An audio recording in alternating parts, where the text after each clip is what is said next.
Monsieur le ministre. La parole est à Monsieur Philippe Naillet pour le groupe socialiste. Merci Madame la Présidente. Ma question s'adresse à Monsieur le ministre délégué chargé de l'Industrie.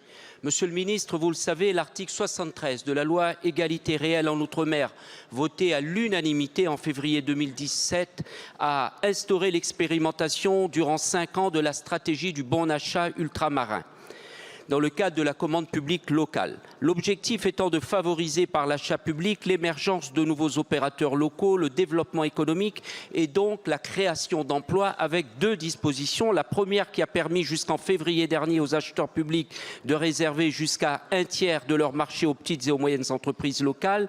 La seconde concernant les marchés supérieurs à 500 000 € et l'obligation de présenter un plan de sous-traitance prévoyant le montant des modalités de participation des PME locales. Ce dispositif s'éteindra à la fin du mois de mars. Vous le savez également, dans nos territoires, la commande publique influe fortement sur l'activité économique. Ces dispositifs de différenciation sont des leviers primordiaux pour le développement de notre tissu économique, composé à 93% de très petites entreprises et dont les 2/3 n'ont pas de salariés et ne répondent pas d'elles-mêmes aux appels d'offres. Cette stratégie du bon achat est typiquement une des réponses adaptées aux problématiques économiques et sociales de nos territoires, en permettant plus de concurrence, donc d'engendrer une baisse des prix et développer l'emploi local et ainsi réduire la pauvreté qui frappe de trop nombreuses familles. Bref, l'obligation de sous-traitance des PME locales en ce qu'elle facilite leur accès et leur développement au sein de plus gros marchés. Dans une enquête publiée par le Haut Conseil de la commande publique de la Réunion, il est proposé de reconduire ces dispositions. Plusieurs recommandations ont été émises pour faire évoluer et rendre plus efficients ces dispositifs. Dans cette enquête, 78% des acheteurs interrogés demandent une reconduction améliorée des dispositifs. Vous l'avez compris, ma question est simple, Monsieur le ministre. Comment comptez-vous pérenniser ces dispositifs et les améliorer? Merci.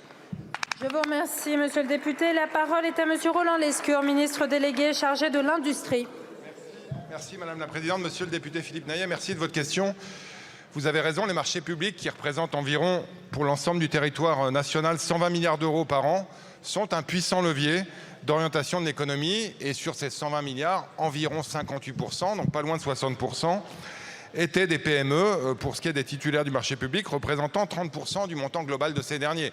Et donc la question que vous posez et que vous avez posée, puisque je pense qu'à l'époque vous étiez déjà député en février 2017, quand la loi à laquelle vous faites référence a été votée, est tout à fait pertinente, notamment dans les départements que vous représentez.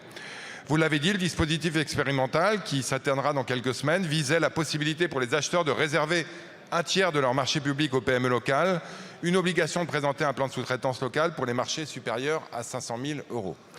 Force est de constater malheureusement que ce dispositif a été loin d'avoir du succès, puisque seuls 4% des acheteurs seulement l'ont mis en œuvre, notamment à cause d'un risque juridique lié à l'imprécision du texte voté à l'époque et un manque de clarification sur les secteurs économiques concernés. Nous ne voyons pas donc à ce stade un intérêt réel à proroger ce dispositif en l'état dans les mêmes conditions au vu de sa faible mobilisation sur le terrain. Bruno Le Maire a eu l'occasion de l'évoquer récemment.